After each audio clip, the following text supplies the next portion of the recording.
Life of a student who is recently under graduated. బయటికి వెళ్ళడానికి ఒక సింపుల్ అవుట్ఫిట్ వేసుకున్నా, జస్ట్ సేఫ్ ఫిట్ చెక్. పదండి వెళ్దాం, తీసుకుపోతాం మిమ్మల్ని కూడా. చూసారా చారి గారు హడావుడి, ఈ పాటకి మీకు అర్థమై ఉంటుంది. సో సీతారాముల కళ్యాణంకి వచ్చిన అనమాట. చూస్తుంటే జనాలు చాలామంది ఉన్నట్టే ఉన్నారు, వెయిట్ చేస్తున్నాం. ఫుడ్ మంచిగా కనిపించింది.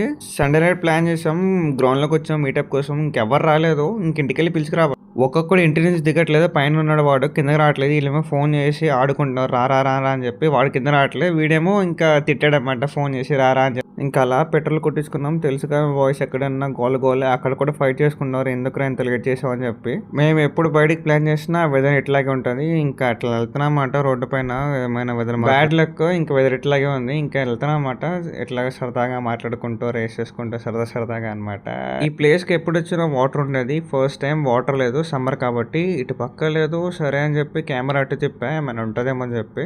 సో అటు కూడా ఎట్లాగే ఉంది, కొంచెం డిసప్పాయింట్ అయ్యాం. ఉంటే బాగుండేది. ఇంకా చూసారా ఫ్రెండ్స్, ఈ చెట్టుకి ఎన్ని మామిడికాయలు ఉన్నాయో. తెంపుకుందాం అంటే అందరు అక్కడ జనాలు ఉన్నారు, భయం వేసింది. సో వెళ్తున్నాం అట్లాగే. ఎవరైనా తెంపుకొస్తే బాగుండవు మన వాళ్ళు. సడన్గా డిక్కీ ఓపెన్ చేస్తే అక్కడ 3 మామిడికాయలు కనిపించాయి, భలే ఉన్నాయి. అవి రసాలు అనుకుంటా, ఎట్లా తెచ్చారో తెలియదు వాళ్ళు. ఏదైతే సంపాదించిన వాళ్ళు. సో సన్సెట్ చూస్తున్నాం అట్లాగా, చాలా మంచిగా అనిపించింది, రిలాక్స్గా. సో అట్లా చూస్తున్నాం, రోడ్డు మీద నుంచొని వీడియో తీస్తున్నాం, అంతా చూస్తున్నాం మమ్మల్ని వింతగా. అదేంటో తెలియదు నాకు కూడా. ఇంటికి వచ్చి షవర్మా తిన్నా, డే ఏం చేసా అంతే. Guys, stay tune for next video.